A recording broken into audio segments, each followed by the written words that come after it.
In every constitutional monarchy, protocol is not a matter of etiquette alone. It is a system of governance. Within a royal household, protocol defines authority, preserves hierarchy, and protects the political neutrality upon which the monarchy depends. When a member of the royal family chooses to ignore or defy that system, the consequences reach far beyond embarrassment. What appears to the public as a minor breach of manners can, inside palace walls, trigger a carefully managed institutional response. Royal protocol exists to control risk. Monarchies operate in environments where symbolism carries legal and political meaning. A gesture, a speech, or even a seating arrangement can signal endorsement, disapproval, or allegiance. For this reason, protocol is not created casually. It is drafted, revised, and enforced by an internal bureaucracy whose sole task is to prevent ambiguity. At the center of this structure stands the private secretary's office. In most modern royal households, the private secretary functions as the monarch's chief administrative officer. Every engagement, statement, and public appearance is filtered through this office. Protocol guidance flows downward from there, shaping the daily conduct of every royal family member. The system operates quietly, and when it functions well, it is largely invisible. The public sees ceremony. What they do not see is the layer of rules governing who speaks, who stands, who arrives first, and who must never appear to hold political influence. These rules are not decorative. They protect the constitutional position of the crown. When a royal defies protocol, the palace response does not begin with punishment. It begins with containment. The first stage is internal clarification. Royal households maintain detailed briefing systems before every public engagement. If a royal steps outside those instructions, perhaps making an unscripted remark, accepting an unapproved invitation, or altering the order of an appearance, the private secretary's staff immediately seeks to understand whether the breach was accidental or deliberate. In most cases, protocol breaches are treated as operational errors. Senior aides will quietly correct the situation, often within hours. A follow-up statement may be issued, a schedule adjusted, or a press interpretation subtly guided in another direction.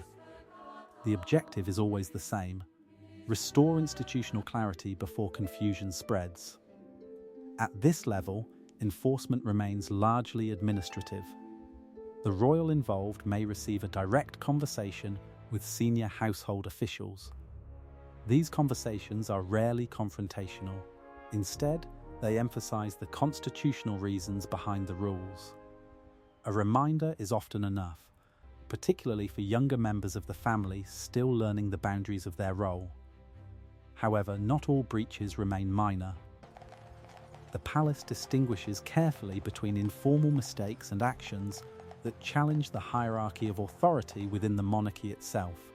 One of the earliest visible signs of escalation appears in the management of public engagements. Royal calendars are controlled centrally, and participation in high-profile events is a privilege granted through the monarch's office. When concerns arise about a royal's reliability with protocol, adjustments begin quietly. Engagements may be reduced. Invitations to represent the monarch abroad may pause. A royal who previously appeared at state ceremonies might instead be assigned smaller charitable visits. To the public, these changes may appear routine.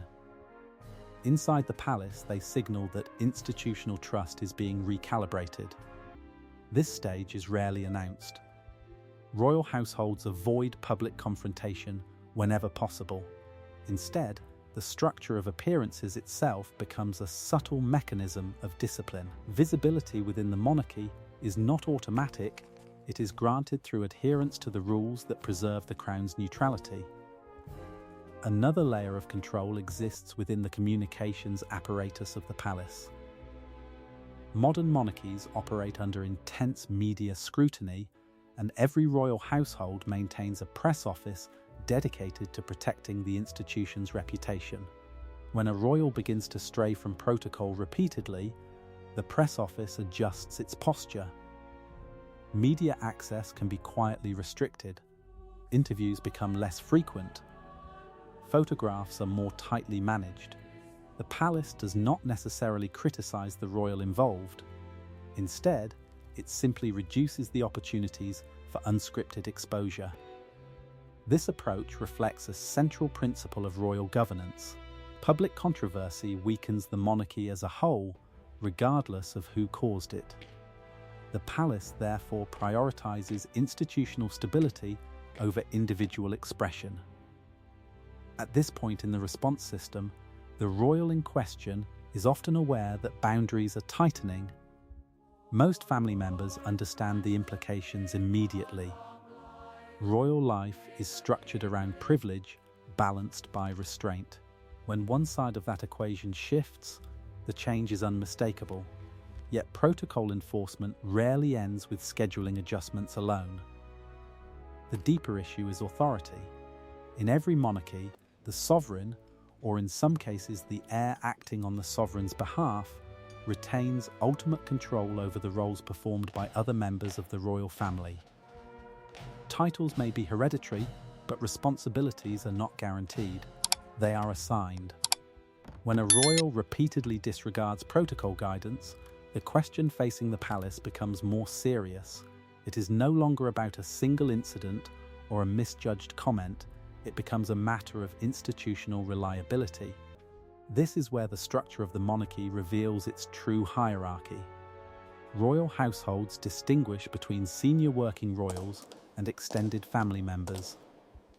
Senior figures represent the crown in official capacity, carrying constitutional weight during state occasions and diplomatic engagements. Their conduct must therefore remain tightly aligned with protocol. If a senior royal challenges that alignment, the palace response moves into a more formal stage. Discussions shift from administrative reminders to strategic review. Private secretaries consult directly with the monarch. Legal advisors may be involved. The objective is not punishment, but preservation of the crown's authority. Because once a royal openly disregards protocol, the institution faces a difficult question. If the rules apply to everyone, they must also apply to those born within the system itself. And when that principle is tested, the palace response becomes far more consequential.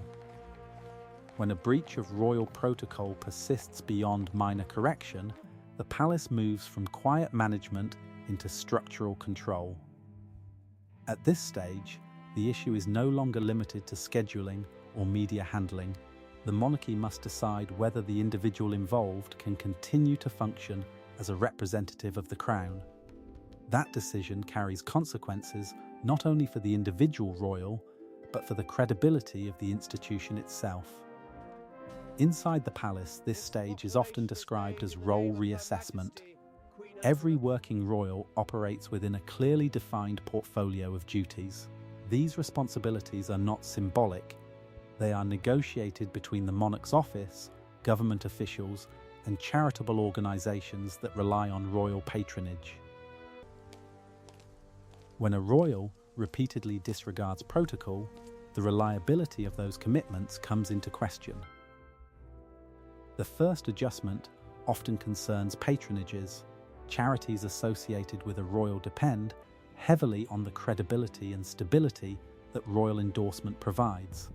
If palace officials believe that a royal's actions could generate controversy, the crown may quietly transfer certain patronages to another member of the family. The public explanation typically emphasizes scheduling pressures or evolving priorities. Internally, however, the meaning is unmistakable. Patronages are not simply honors. They are instruments through which the monarchy exercises social influence. Removing them reduces a royal's institutional footprint. The same logic applies to state representation. Monarchies maintain intricate diplomatic relationships, and members of the royal family frequently serve as informal ambassadors abroad. These visits are carefully choreographed by both palace officials and foreign ministries. Protocol violations at home raise concerns about predictability overseas. When doubts emerge, the palace begins to limit foreign tours. Invitations from other governments may be redirected toward more senior or more dependable royals. Again, the adjustment appears gradual to the public eye.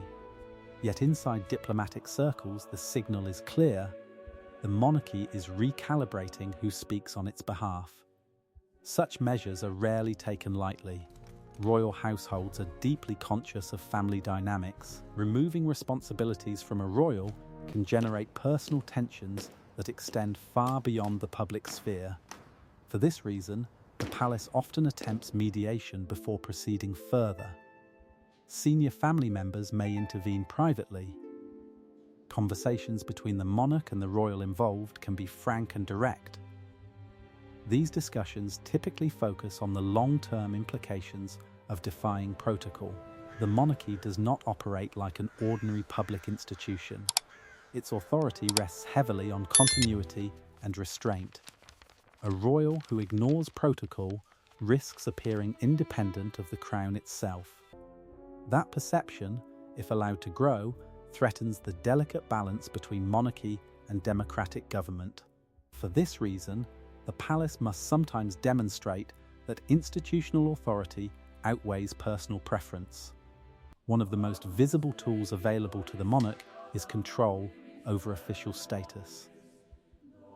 Within modern royal families, not every member performs duties on behalf of the crown.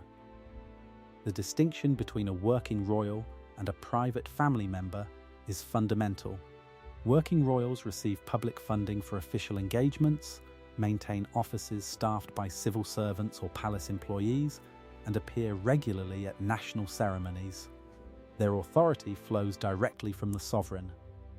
If a royal repeatedly defies protocol, that designation can change. Transitioning away from working royal status is among the most significant disciplinary steps available within a monarchy.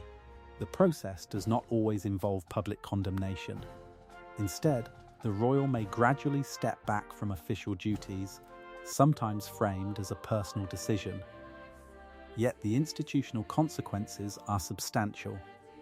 Without official status, the royal no longer represents the crown. Government-funded security arrangements may be reassessed. Staff offices may close. Invitations to state occasions become limited or disappear entirely. For the monarchy, this step accomplishes something critical. It separates the institution from the actions of the individual. This separation protects the constitutional neutrality of the crown.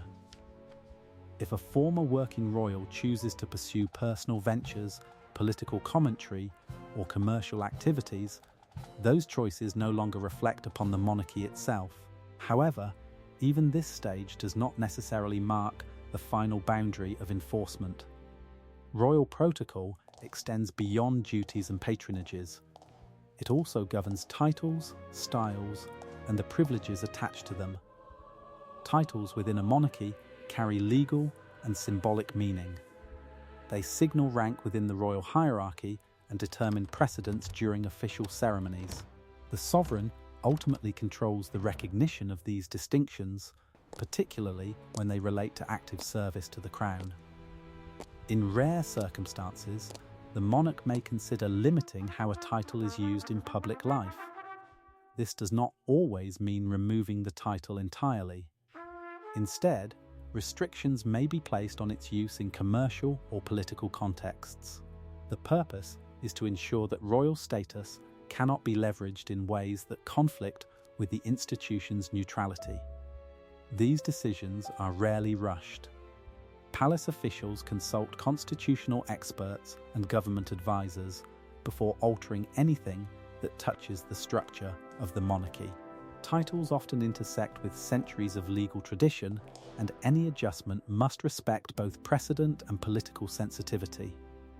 Even so, the possibility itself illustrates how deeply protocol is woven into royal authority. For most members of the royal family, These stages serve as a clear warning long before the situation reaches its final threshold. The monarchy functions through cooperation. Each royal understands that personal freedom is balanced against the responsibility of representing the crown. When that balance breaks down repeatedly, the institution must ultimately decide how far its authority extends. And it is at this final level where the sovereign's power intersects directly with constitutional tradition that the palace response becomes most decisive of all. At the highest level of royal protocol enforcement, the issue ceases to be a matter of scheduling, patronages, or even working status. The question becomes institutional sovereignty, who ultimately defines the boundaries of royal authority. In every constitutional monarchy, that authority rests with the crown itself, exercised by the sovereign and supported by centuries of precedent. When a royal repeatedly defies protocol after earlier stages of correction, reassignment, and separation, the palace must consider whether the individual's position within the royal structure can continue unchanged. By this point, the matter is rarely confined to internal discussion. Governments, constitutional advisors, and in some cases national parliaments become aware that a structural decision may be approaching. The monarchy cannot function if its own rules appear optional. Royal households therefore maintain a final layer of control rooted in constitutional mechanisms. These mechanisms vary between monarchies, but they share a common principle: the sovereign possesses authority over the internal composition of the royal institution. This authority becomes most visible in the management of titles and formal recognition within the royal hierarchy. A royal title is not merely a family designation. It signals a relationship between the individual and the state. Dukedoms, princely titles, and styles such as Royal Highness carry implications about precedence, ceremonial authority, and the individual's standing within national life. When those privileges are granted, they assume that the holder will respect the institutional rules that accompany them. If that assumption no longer holds, the Crown may act to redefine the terms of recognition. In practice, this rarely occurs suddenly. Palace advisors study precedent carefully, often reaching back centuries to understand how earlier monarchs resolved similar tensions. Constitutional monarchies place great value on continuity, and any alteration to royal status must be defensible both historically and legally. The monarch may begin by adjusting how a title is used within official contexts. A style that once accompanied public engagements may simply cease appearing in palace communications. Invitations to ceremonies where rank determines precedence may no longer be extended. Over time, the absence itself communicates the shift. Such measures carry symbolic weight far beyond the palace gates. Royal hierarchy is deeply embedded in national ritual. When a figure who once stood near the center of that ritual gradually disappears from it, observers understand that a boundary has been drawn. In the most serious cases, however, symbolism alone may not be considered sufficient. Some monarchies retain formal procedures through which titles can be amended or removed entirely. These processes often involve cooperation with government, particularly when the title in question was established through parliamentary act or royal decree recognized by law. The threshold for such action is extremely high. Monarchs understand that revoking a title alters not only an individual's position, but also the historical continuity of the royal lineage. As a result, these steps are considered only when the integrity of the institution itself appears at risk. When they do occur, the decision is presented not as a personal dispute, but as a constitutional necessity. Throughout this process, the palace continues to follow a consistent principle: the crown must remain above controversy. Royal protocol exists precisely to prevent situations in which personal behaviour threatens institutional stability. If that safeguard fails, the monarchy must demonstrate that its internal discipline remains intact. Yet even at this highest level of authority, the palace rarely frames its actions in dramatic terms. Public statements tend to emphasize duty, tradition, and the evolving needs of the institution. The language is measured. The tone remains calm. Monarchies endure not through confrontation, but through continuity. For the royal involved, the consequences are profound. A life that once unfolded within the structured environment of the palace becomes something entirely different outside it. Public attention often intensifies, but the formal influence once associated with royal status diminishes sharply. The institution, meanwhile, moves forward. New generations assume responsibilities, patronages are reassigned, state ceremonies continue according to the same carefully preserved rules. To observers, the continuity may appear almost effortless. But behind that continuity lies a system designed precisely for moments of strain. Royal protocol is often misunderstood as elaborate etiquette, a collection of traditions preserved for historical interest. In reality, it functions as a framework of governance within a hereditary institution that must coexist with democratic politics and modern public scrutiny.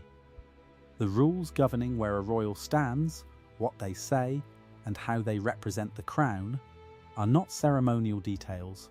They are mechanisms that protect the monarchy from becoming politically entangled or institutionally fragmented. When a royal defies protocol, the palace response unfolds gradually, moving through layers of containment, adjustment, and ultimately structural authority. At each stage, the objective remains the same: preserve the credibility of the crown while avoiding unnecessary public conflict. Most members of royal families understand these boundaries instinctively. They recognize that the privileges of royal life exist alongside limits that cannot be casually ignored. The system depends on that understanding. And when the system is tested, as it occasionally is, the palace response reveals something essential about monarchy itself. It is not sustained by personalities alone. It is sustained by rules, quietly enforced, rarely explained, but ultimately decisive in determining where royal power begins and where it must end.